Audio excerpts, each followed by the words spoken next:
പ്രതാപ് സിംഹ ഇന്ന് പാർലമെന്റ് ആക്രമണ കേസിന്റെ ഭാഗമായി ഡൽഹി പോലീസിന് മുന്നിൽ ഹാജരാവുകയാണ്. നിലവിൽ പ്രതാപ് സിംഹ ഡൽഹിയിൽ ഇല്ലെങ്കിലും ഗുരുതരമായ വീഴ്ചയുടെ ഭാഗമായി എംപിയുടെ പങ്കിനെ കുറിച്ച് ചോദ്യം ചെയ്യുന്നതിന്റെ ഭാഗമായി ഡൽഹി പോലീസിന്റെ മുൻപിലേക്ക് ഹാജരായേ പറ്റൂ. കാരണം സഭ പ്രക്ഷുബ്ധമാക്കാനുള്ള എല്ലാ തയ്യാറെടുപ്പുകളും ഇന്ത്യ മുന്നണി തുടങ്ങിക്കഴിഞ്ഞു. ഇനിയും ഇത് ഇങ്ങനെ വിട്ടാൽ പറ്റില്ല എന്ന മട്ടിൽ ആണ് പ്രതിപക്ഷ നിര ഒന്നിക്കുന്നത്. അതിന്റെ ഭാഗമായിട്ട് പാർലമെന്റിൽ സ്വീകരിക്കേണ്ട നടപടികളെ കുറിച്ച് കൂടിയാലോചിക്കുന്നതിന്റെ കൂടി ഭാഗമായിട്ട് ഇന്ത്യ മുന്നണി ഒരുമിച്ച് കൂടുകയാണ്.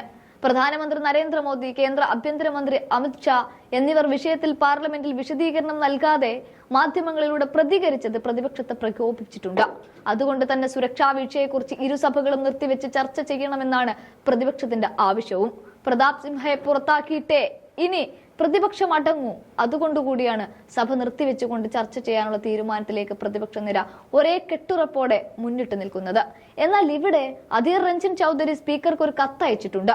ലോക്സഭയിൽ നിന്ന് 13 പേരടക്കം പാർലമെന്റിൽ നിന്ന് സസ്പെൻഡ് ചെയ്ത നടപടികൾ പിൻവലിക്കണമെന്നാണ് ചൌധരിയുടെ ആവശ്യം. പക്ഷേ കേന്ദ്ര സർക്കാരിന്റെ തീരുമാനം വിഷയത്തിൽ വേണ്ട നടപടികളൊക്കെ എടുത്തിട്ടുണ്ട്. അതുകൊണ്ട് തന്നെ ഇനി ചർച്ചയിലേക്കൊന്നും കടക്കില്ല എന്നുള്ള കടും പിടുത്തം പിടിച്ചിരിക്കുകയാണ് അവർ.